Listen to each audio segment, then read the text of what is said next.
É, é um desafio, né, estar aqui. É a segunda vez que, em 7 anos que eu prego, eu dou treinamento, estudo, discipulado, mas pregar assim é a segunda vez. É motivo de agradecimento, mas também é um desafio que o Senhor coloca em minhas mãos, né, para poder transmitir o recado dele. Antes de seguir na mensagem que Deus colocou no meu coração, eu também quero fazer umas propagandas, né, ministeriais, aproveitar que eu estou com o microfone, né? Não corta não, hein, Wallace? A primeira é sobre os PGMs. Você faz parte de um?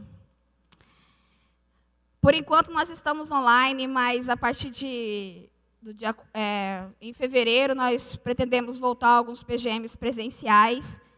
E nós temos PGM na segunda, na quarta e na sexta. Segunda são os adultos, quarta é os pré-adolescentes e na sexta é a juventude. Então faça parte desse pequeno grupo, nos ajude como igreja a avançar na obra do Senhor. Você faz parte disso, igreja. E o segundo é o treinamento de liderança multiplicadora. A partir do dia 6 de fevereiro, né? Para a gente alcançar nosso bairro, nós precisamos de liderança. E precisamos treiná-las. Então, a partir do dia 6 de fevereiro, né, quando o retorno da EBD, nós teremos uma classe de liderança multiplicadora. E o professor será o Rendel. Então, não fique de fora.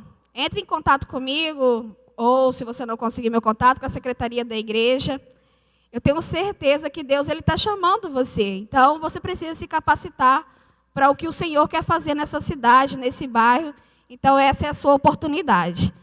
E, por último, o terceiro convite é a escola discipuladora. Então, a partir também, né, do dia 6 de fevereiro, às 17h30, teremos encontros de treinamento para aqueles que desejam cumprir realmente o que o Senhor nos mandou fazer, que é ser discípulos e discipular pessoas. Então, os encontros serão quinzenais. Então, não vai atrapalhar, é às 17h30. Então, quem é professor de EBD, quem é recém-batizado, você pode vir. E se você quer mais informações, converse comigo, que eu falo para você como é que vai funcionar. Então, esses são 3 convites para você. Então, não tem como fugir, não tem como dizer para o Senhor aonde servir, porque aonde eu vou servir, temos oportunidade, então essa é a sua vez. Sem mais propagandas, né? Vamos ouvir o que o Senhor quer falar conosco essa noite. Abra sua Bíblia em Lamentações, capítulo 3, versículos de 1 a 26. Mantenha ela aberta. E antes de nós, né, partir para a leitura do texto, quero trazer o contexto histórico, né, do livro de Lamentações. E o que ele fala, o que envolve esse livro. E a primeira coisa que eu quero falar com vocês é o seguinte. Ele fala sobre o sofrimento de Israel depois da destruição. Um retrato amplo das dores e dúvidas de um povo que está derrotado e desorientado por terem virado as costas para Deus. O nome Lamentações significa choro em voz alta. E podemos resumir os 5 capítulos, né, que o livro tem em um tema central, que é a agonia da nação judaica e o abandono da parte de seu Deus, bem como a esperança de que Deus haveria de restaurar uma nação humilhada e arrependida. Então, você pode perceber que Lamentações traz muito sobre o sofrimento de Jerusalém depois da queda. Mas para você entender melhor o que envolve o livro de Lamentações, você precisa ler o que o antecede, que é o livro de Jeremias.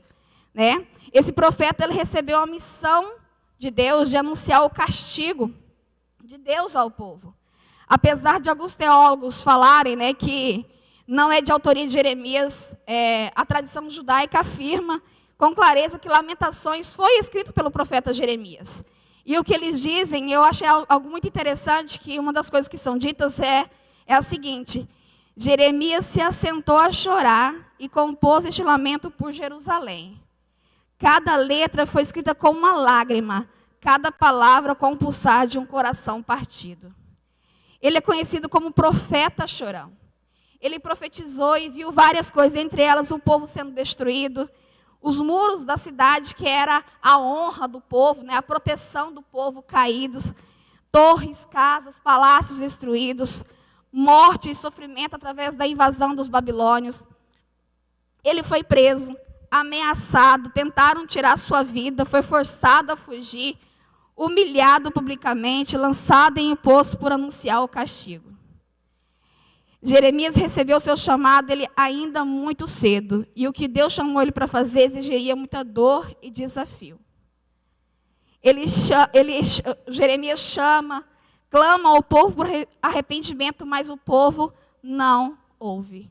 Deus pede a Jeremias para lamentar por Jerusalém. O povo não ouve. Diante desse contexto histórico, eu quero ler o texto que eu separei para a mensagem de hoje. Isso é o que envolve o livro de Lamentações, e vocês vão entender a dor, né, do profeta, a dor dessa pessoa que escreveu a parte desse versículo. Tem mais no versículo, mas vamos à leitura que os irmãos vão me acompanhar. Vamos ler então. Lamentações 3, de 1 a 26.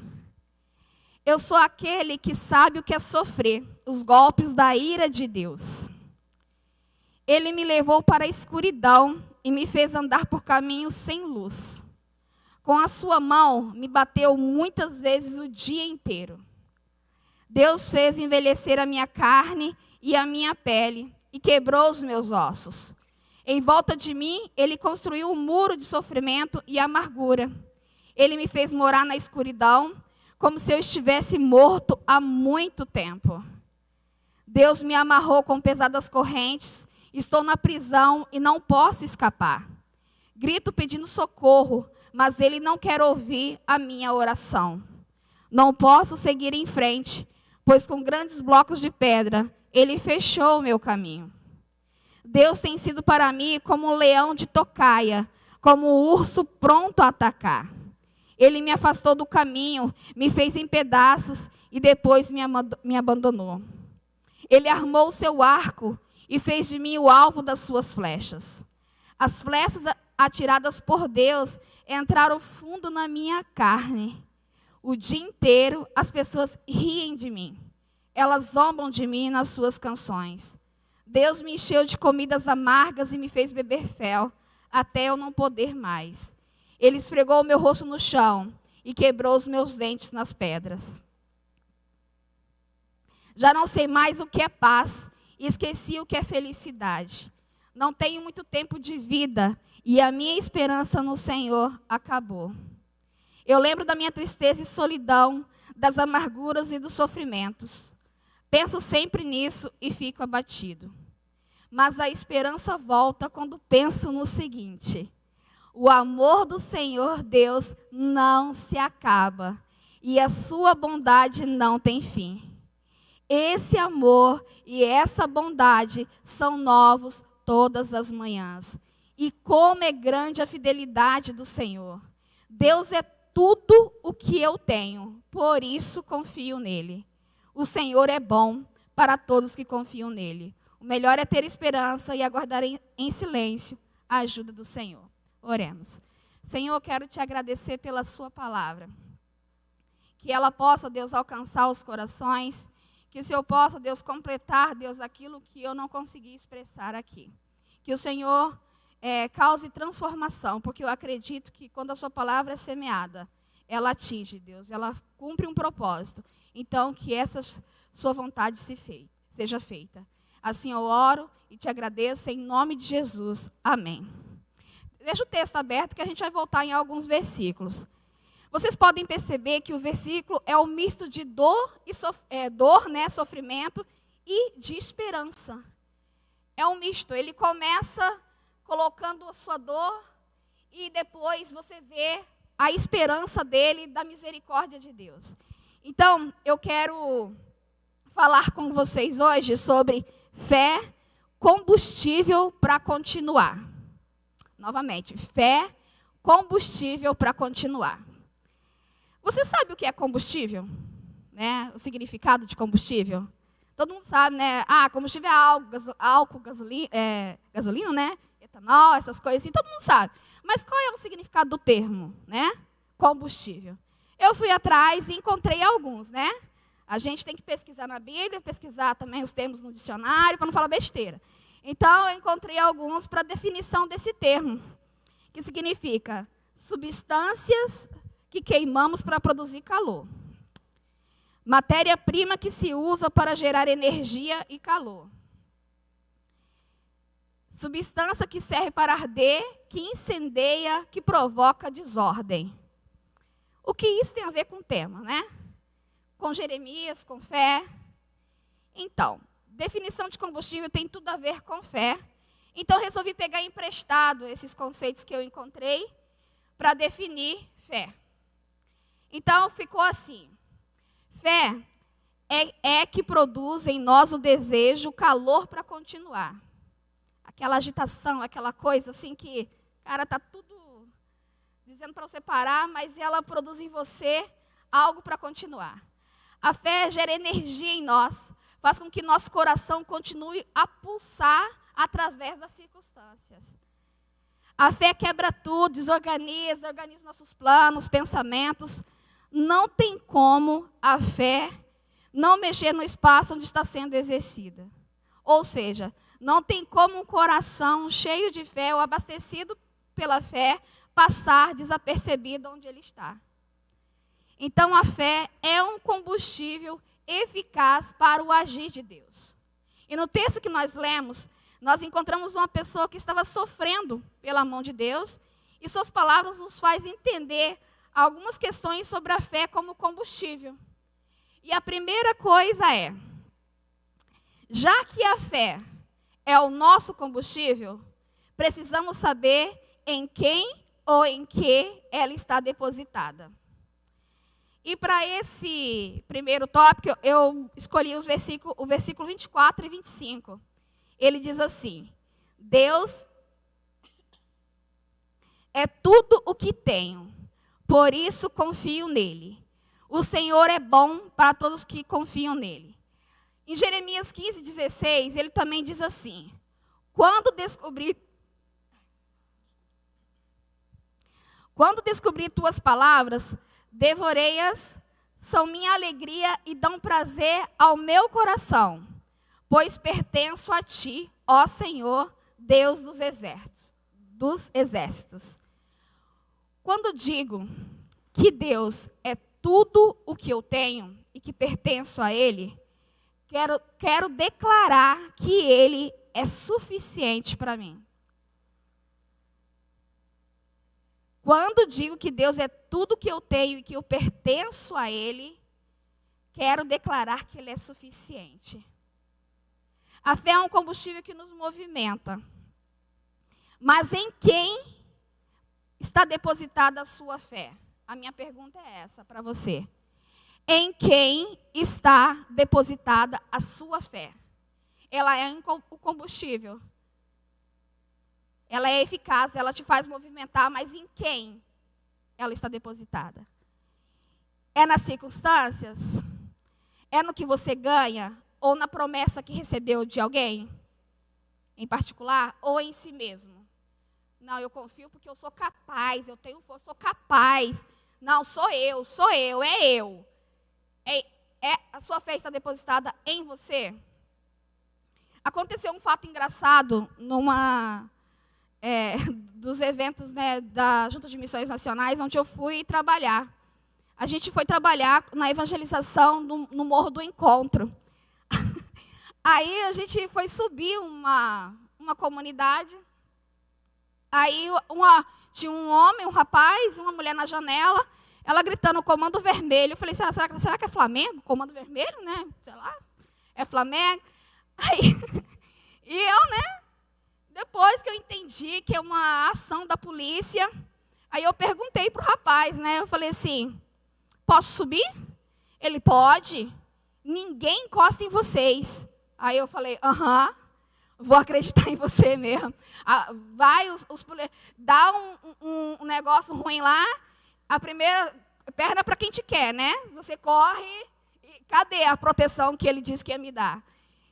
Se eu não confiar em Deus, se Deus me dissesse para subir, eu subiria tranquilamente. Mas não porque a pessoa me disse, pode ir que ninguém encosta em vocês. A minha confiança precisa estar em Deus, não na pessoa que me fez uma promessa. Para continuar, Jeremias sabia em quem estava depositada a sua fé. Se ele não soubesse disso, no primeiro perigo, quando ele foi humilhado, ele teria desistido. No primeiro sofrimento, no enfrentamento que ele teve, ele não continuaria, pois aquilo tudo era suficiente para ele desistir. Eu sempre ouvi assim das pessoas, assim, uma frase assim, né? Olha, não dava nada por você, mas hoje você me surpreendeu. Parece lindo ouvir isso, né? Poxa, surpreendi, né? A pessoa não dava nada por mim, cara, surpreendi. A pessoa pode até estar achando que está fazendo bem, né? Dizendo assim, nossa, não dava nada por você. Eu falei, poderia ter ficado quieta. Mas, ouvir isso, ouvir que sempre a primeira coisa que a pessoa vê em você não é nada, não é uma coisa muito boa de se ouvir. Não é a imagem que você passa é uma imagem negativa, de que você não é capaz de realizar as coisas. Não é muito boa. Mas eu tinha, quando eu ouço, já ouvi outras, né, mais de uma vez isso, eu tinha duas escolhas, né? Quando eu me deparo com isso. Ou eu acredito no que elas estão dizendo e vivo refém disso, né?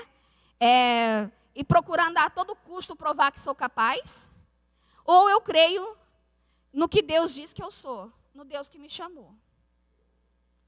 Eu tenho duas opções. Ou eu creio nas pessoas, não, você tem razão, poxa, eu preciso me esforçar mais. Não estou dizendo que você tem que trabalhar em você, tem que avançar sempre. Tem sim. Mas você precisa acreditar no Deus que te chama, porque realmente você não tem condições de realizar nada. Quem realiza é Deus que te chamou. Se Ele te chamou, e se você se colocar disponível, Ele vai realizar. Tem uma declaração do salmista, no capítulo 20, versículo 7, que é bem conhecida, né, que a gente costuma dizer, uns confiam nos seus carros de guerra e outros nos seus cavalos, mas nós confiamos no poder do Senhor, nosso Deus. Fica imaginando Davi. Se ele fosse olhar assim, pô, cara, aquele gigante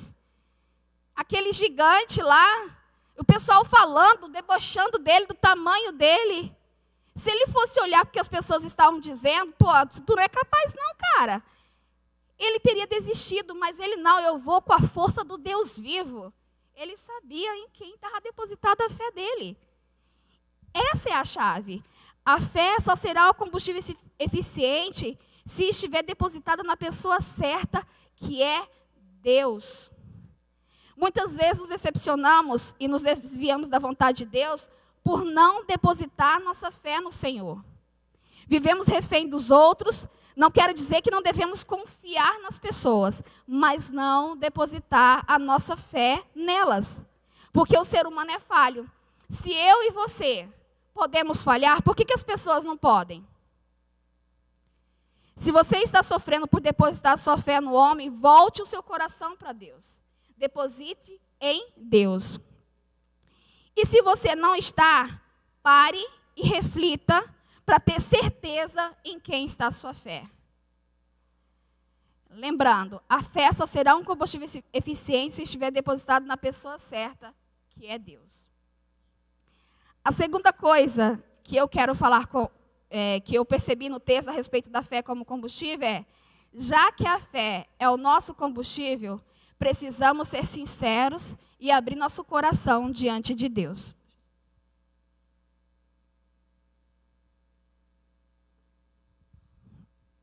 E os versículos que eu pensei nesse tópico é do 17 ao 20, que diz assim: Já não sei mais o que é paz e esqueci o que é felicidade. Não tenho muito tempo de vida e a minha esperança no Senhor acabou. Eu lembro da minha tristeza e solidão, das amarguras e dos sofrimentos. Penso sempre nisso e fico abatido. Lá em Jeremias 9:1, o profeta, ele fala, que queria que os olhos dele fossem uma fonte de lágrimas para chorar dia e noite pelo povo. Jeremias 9:1 diz isso. Vemos um coração sofredor diante do que tem acontecido em sua vida. Ele se sentiu esquecido por Deus. Você já fez, em algum momento, você já se sentiu esquecido por Deus? Já fez aquela pergunta: Deus, onde você está que está deixando tudo isso acontecer? Ou fez uma pergunta parecida: Deus, cadê você? Eu não consigo te ver. Eu já fiz, essa pergunta várias vezes. Precisei abrir meu coração e digo a você que fazer essas perguntas não diminui o seu amor e respeito pelo Senhor. Pelo contrário, mostra um coração íntimo, capaz de abrir o mais profundo do seu coração.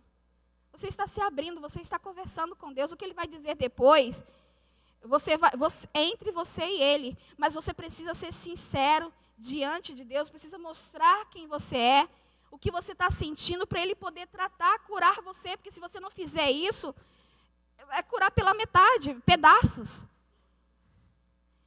E coisas que você precisa entregar, você segura. Porque isso é a sua, como eu posso dizer, é a sua mala que você quer segurar lá para ter justificativa diante dos seus erros, diante do seu sofrimento, da sua dor. Apesar dele saber o que você sente, ele quer ouvir a sua voz. Você quer ouvir a voz dele? Ele também quer ouvir a sua. Então fale para ele. Alguns acham que precisa sempre ser fortes na frente dos outros, achando isso ser algo fortalecedor, mas é fortalecedor para quem? Para o outro? Ou é para você? E você, como é que fica nessa história? Eu quero ler uma citação da Bíblia de Estudo Discipulado que diz assim: temos a tendência de fugir do sofrimento e até do assunto do sofrimento, até que ele nos abrace. Preferimos ser positivos, enfocar motivos de agradecimento e adorar a Deus, mas adorar a Deus é oferecer tudo que conhecemos de nós mesmos em resposta a tudo o que conhecemos de Deus. É oferecer a Deus tudo o que conhecemos de nós para tudo que conhecemos de Deus. É você abrir, é você se colocar diante dele. Jeremias recebeu a missão de anunciar, ele viu também a condenação do povo. E imagina para ele ver todo aquele sofrimento, para mim é muita dor. Ele precisava chorar, ele precisava abrir seu coração, para continuar, porque senão fazer de forte. Não, cara, está tudo bem, está morrendo lá, caindo, a muralha caiu, mas está tudo bem, ó. Não, ele precisava chorar, precisava interceder, abrir seu coração para Deus. Imagina você, se você recebesse a missão de anunciar que, se as pessoas recebessem a missão de Deus de anunciar a morte de várias pessoas, caso elas não se arrependessem. Imagina, Deus falou com você essa noite, amanhã tu vai lá no bairro tal, anunciar que se eles não se arrependessem, eu vou descer fogo do céu, vou consumir toda aquela região. Como é que você ia reagir? Se você não se doer, não se compadecer do outro, eu fico preocupada. Eu ficaria assim, eu falei, meu Deus, como é que eu vou fazer isso? Primeiro, vou me escorraçar. Segundo, alguns podem até acreditar. Glória a Deus por isso. Mas e os que não acreditaram? Vão cair morrendo. Eu preciso, gente, me preocupar de pessoas que estão morrendo, indo para o inferno. Se isso não me doer, tem alguma coisa errada comigo. Ah, eu já sou salvo. O problema é deles. Não é isso que Deus chamou você para fazer. Ele chamou para você cumprir a missão dele. Pessoas morreram para você ser salvo. E aí? Para ele não foi fácil, ele precisava chorar. Então, se coloque no lugar dele. Ele abriu o coração para Deus. Mas eu quero que vocês entendam uma coisa. Eu não estou aqui falando, que você deve gastar todo o seu tempo se lamentando. pois há um tempo para tudo, até para se levantar do sofrimento, né? E um lamento saudável, ele envolve expressar a sua dor de forma profunda, né? Oferecer seu coração dolorido a Jesus, homem que sofreu por você. Abrir seu coração para outras pessoas, ouvindo o coração de Deus nelas. Essa parte aqui, esse ponto, essa terceira coisa, de um lamento saudável, abrir o coração para outras pessoas, é por isso que eu amo o discipulado, né? Quando o pastor Gelson e a Josimere foi lá para a nossa igreja, a Josimere, que é a Teca, como muito conhece aqui, ela começou a me discipular, né? E eu vou dizer bem claro, eu nunca fui fácil. Eu fui rebelde por muito tempo. Ele sabe disso. Mas o Senhor, Ele transformou. Estou dando risada porque eu lembro do quanto eles passaram na minha mão, né? Mas, assim, a paciência deles em me ensinar. Discipulado é investimento. Eu estava passando por um problema, um conflito emocional e estava me aprisionando há muitos anos. Só que enquanto eu não decidi, né, ser liberta, eu não fui liberta. Né? O que aconteceu foi que chegou um momento da minha juventude que não dava mais para continuar daquela forma. Aí o que aconteceu? Eu fui na Josimere, que é a minha discipuladora, e falei para ela, vamos orar 30 dias? Eu não estou aguentando mais. Então, durante 30 dias, eu fui na casa dela. E ela separou esse tempo para orar comigo, para Deus falar, para eu conseguir ter forças para me levantar. Irmãos, foi uma vitória. Primeiro porque a paciência dela em cuidar de mim.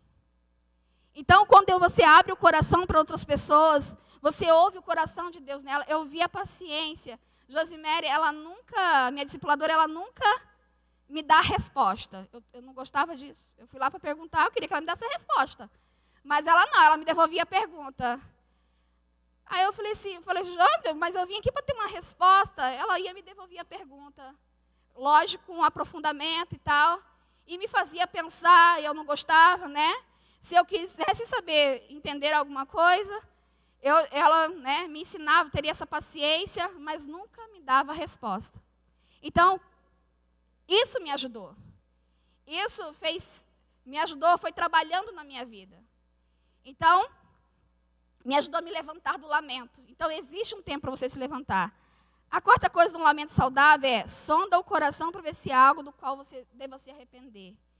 E a última coisa do lamento saudável é descansa na confiança de que Deus faz tudo formoso no seu tempo. Existe um tempo e Deus, Ele trabalha em todos eles. Atenta ao tempo de Deus. Não queira o seu tempo. O problema nosso é que a gente quer as coisas assim. E a gente não sabe ser paciente, a ter sabedoria. Para esperar o tempo de Deus. E depois o que acontece? A gente sai machucado. Porque a gente não soube esperar o tempo de Deus. Então descansa. Se você não ser sincero diante de Deus, não tem como você se abrir, não tem como ele tratar você. Muitas pessoas não querem tratar o problema. Não, vou esqueci. Problema, né? A gente trata, a gente não esquece. Porque se você passar por isso, não, vou dar um pulo. Cara, ele volta. Ele volta e volta com mais força ainda. Porque você não tratou, não está tratado. Então a gente precisa tratar. Seja sincero diante de Deus, conte a Ele o que sente e você ter intimidade com Deus. A fé só será um combustível se você ser sincero diante de Deus. Essa é uma forma de entrega e dependência no meio da dor. Você está se colocando nas mãos do Senhor. Abra o seu coração para Ele. Não tenha medo de expressar o que você sente.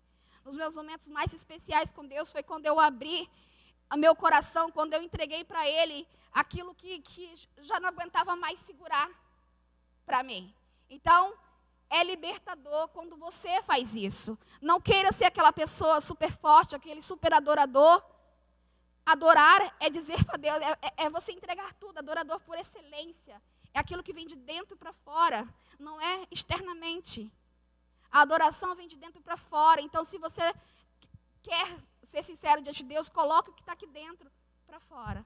E saiba o tempo certo para se levantar do sofrimento. A última coisa para a gente poder encerrar, se a fé é seu combustível, continue. O amor do Senhor, os versículos são 22, 23 e 26. O amor do Senhor Deus não se acaba e a sua bondade não tem fim. Esse amor e essa bondade são novos todas as manhãs. E como é grande a fidelidade do Senhor. O melhor é ter esperança e aguardar em silêncio a ajuda do Senhor. Seguir quando todas as circunstâncias dizem para parar não é fácil. O profeta Jeremias foi humilhado, ameaçado, ferido por causa da missão. Mas ele não abriu mão de continuar. Caminhar, né, esses 3 anos, né, acho que é o 3º ano de pandemia, né, não está sendo fácil, todo mundo cita isso, né, do isolamento, essa nova variante, quando você pensa que está tudo ok, beleza, vamos seguir a vida, aí vem, eu fiquei muito irritada, eu falei, Deus, poxa vida, achei que tinha acabado, que eu ia seguir adiante, né, está chegando o fim e tal, vai dar tudo certo, os planejamentos, beleza, mas aí vem essa nova variante, eu peguei Covid, eu nunca tinha pegado, aí eu fiquei muito irritada. No isolamento você tem muita coisa, muito tempo para pensar, né? Muito tempo. Nossa, eu já estava já explodindo. Mas aí eu lembrei, eu falei assim, eu falei assim, Deus, o Senhor é muito esperto, né? O Senhor me faz assim, não adianta você querer fazer as coisas se quem determina sou eu. Você pode sonhar, planejar, mas quem determina os passos sou eu. Aí a pessoa aprendeu de novo, né? Mas ele já tinha falado, a gente aprende novamente. Lembro que a nossa vida pertence a ele. E que o tempo, isso é complicado, irmão, o tempo é dele. Teve uma vez que eu falando para as meninas, né? Não, no seu tempo. Eu falei assim, minha filha, calma aí, essa frase está errada. No seu tempo, não, tem um tempo para você servir, pode ficar assim quietinha e tal, tem o seu tempo. Você não sabe. O tempo não é seu, o tempo é de Deus. Existe o preparo, mas não é no seu tempo. O tempo é de Deus. Então, não é no seu tempo, é no tempo de Deus. A gente precisa tomar cuidado com essa frase. Ele é fiel à sua misericórdia. É melhor ter esperança e continuar porque Deus está agindo. Tem uma outra citação da Bíblia de Estudo que eu gostaria de ler. Diz assim: finalmente precisamos descansar em Deus. Há muitas coisas na vida que não entendemos, muitas coisas que não gostamos. A vontade de Deus pode parecer boa e perfeita do ponto de vista intelectual. Mas, nos momentos de dor, ela não aparece nada agradável. Ela é boa, perfeita e agradável. Chorando lá, lentamente, no tempo dele, descobriremos a graça por trás da desgraça, o propósito por trás do caos, os raios de sol por trás das nuvens escuras.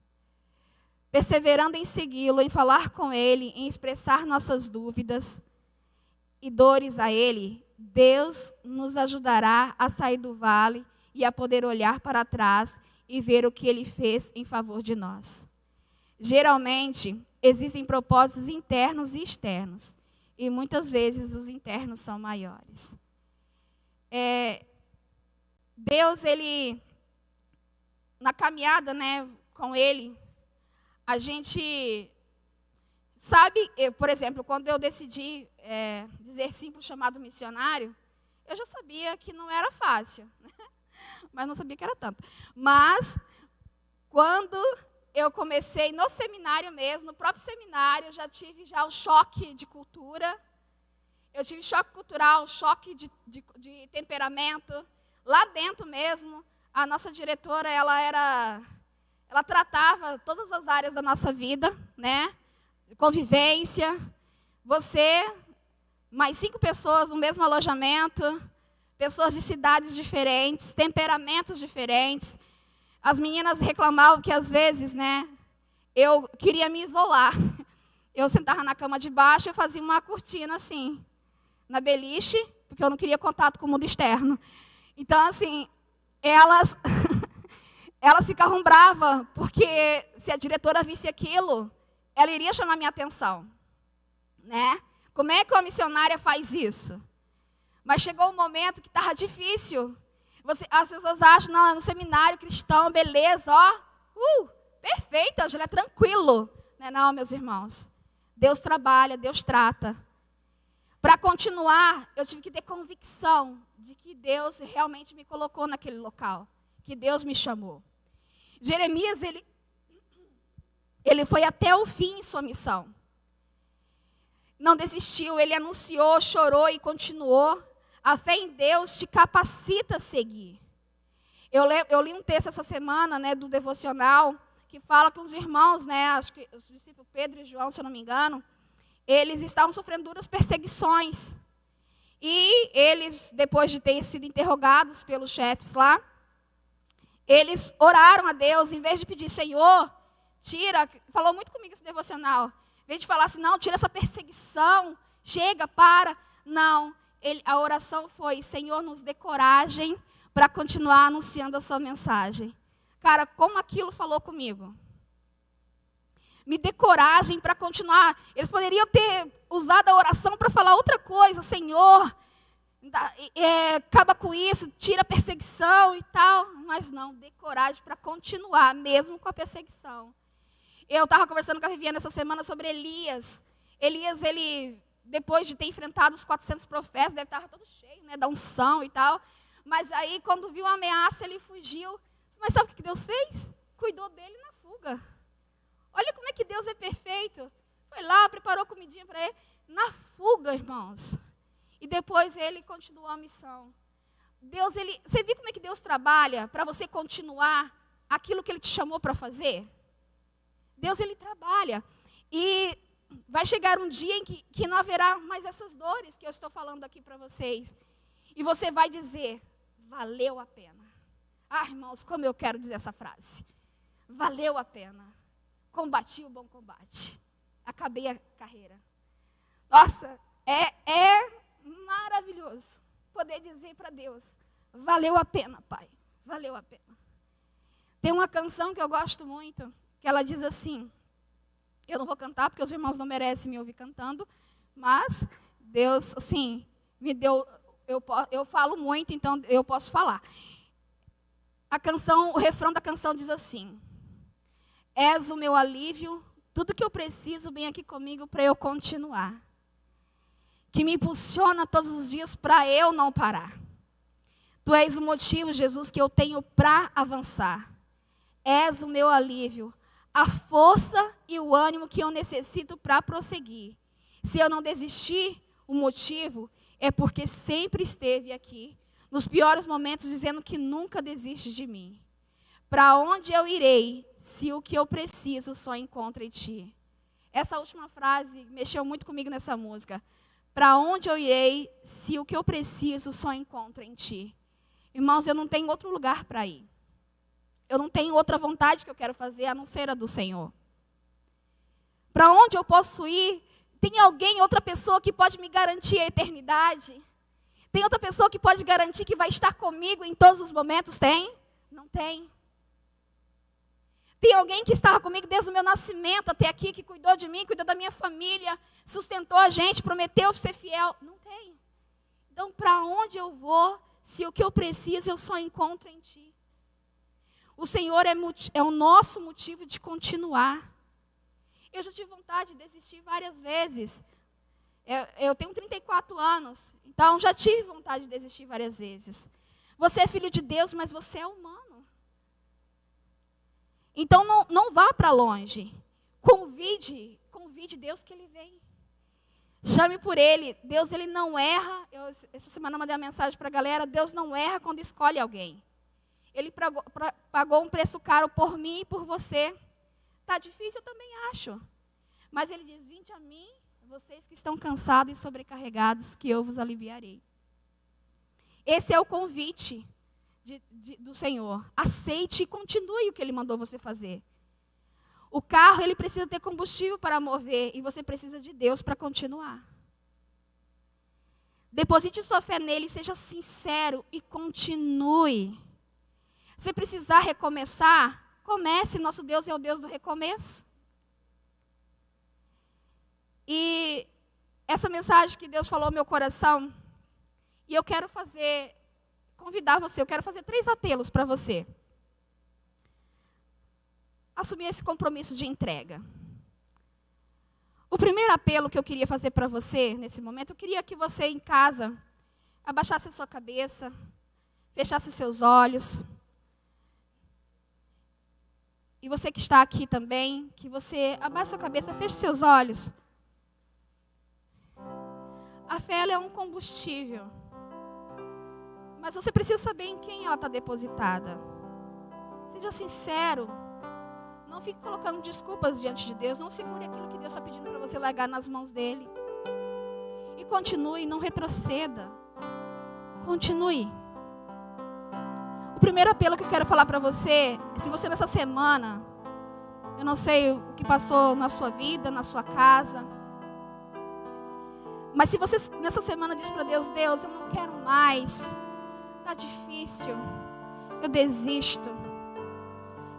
Eu quero fazer esse primeiro apelo. Se você nessa semana disse isso, sentiu isso, se coloque aqui diante de Deus. Entenda o que eu falei essa noite, o que o Senhor está mandando você fazer essa noite. O segundo apelo é se você já está esgotado, né? Está no seu limite. Quero te dizer que ainda tem forças, porque a força vem de Deus. Olhe para Ele e continue. Está esgotado? Continue. Coloque diante dele o que você está sentindo.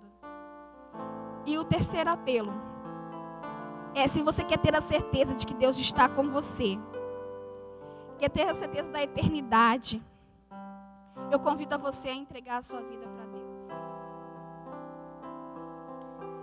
Não existe outro que pode te dar isso. Não existe outro que pode garantir que vai estar com você. Eu tenho certeza que quando você sentou lá para chorar, para dizer que está difícil, Ele está lá com você. Eu tenho certeza que Ele estava. Tenho certeza que Ele está. Então, quero que você coloque essas três pessoas, que você se coloque agora diante de Deus e fala, Pai, eu preciso de você. Você é a força que eu preciso. O Senhor é tudo que eu preciso para continuar. Eu estou sem forças, Pai, mas eu preciso de você. Eu quero dizer no final que valeu a pena, que eu combati o bom combate. Nesse momento faz essa entrega, esse compromisso de entrega. Esteja na dependência de Deus em tudo que você está passando nesse momento. A fé, ela só vai ser um combustível para a sua vida, se ela estiver depositada em Deus. Senhor, obrigada pela sua palavra. Nem sempre, Pai, entendemos o que o Senhor quer fazer. Nem sempre, Pai, olhamos com bons olhos. Mas o Senhor mesmo assim nos mostra qual é a sua vontade, nos mostra os teus propósitos. E mesmo que o Senhor não nos mostre, nós sentimos que o Senhor está no controle, Pai, cuidando de tudo. Senhor, olhe para nós, olhe para Leg nesse momento, para toda a família que está sofrendo, Senhor. A dor que ela está sentindo nesse momento, Pai. Que o Senhor esteja, Pai, indo de encontro à dor dela, Senhor, e da sua família. Perder alguém que amamos, ó Pai, nós somos humanos, não estamos preparados para isso. E mesmo se estivéssemos, Deus, sentir dor pela perda, é algo que Deus, é algo que machuca, é algo que nos deixa, Deus, às vezes, Deus, fora do controle, Pai, mas que o Senhor esteja agindo na vida da sua família, agindo na vida dela, dando consolo, dando a paz que precisa nesse momento. E, Pai, que essas vidas que se declararam hoje, que estão sentindo diante de Ti, que o Senhor vem estar trazendo a paz e o consolo. Que a fé no Senhor capacite cada vida aqui para continuar a missão que o Senhor chamou para fazer. A missão de ser sua testemunha, a missão, Deus, de amar vidas, a missão de cuidar, de discipular, Deus, de amar pessoas, ó Pai. Que o Senhor esteja agindo e capacitando cada vida aqui. E nesse momento, Pai, se alguma vida entregou seu coração a Ti, que o Senhor esteja confirmando cada vez mais essa decisão no coração deles. Eu oro, eu te agradeço. Me perdoa, Senhor, se eu falei algo que foi de mim. Que o Senhor possa estar trazendo clareza e entendimento ao coração daqueles que ouviram e que ouvirão essa mensagem. Muito obrigada, Pai, por nos usar. Muito obrigada por nos amar, apesar de sermos tão falhos. Essa é a minha oração. Em nome de Jesus. Amém. Deus abençoe os irmãos.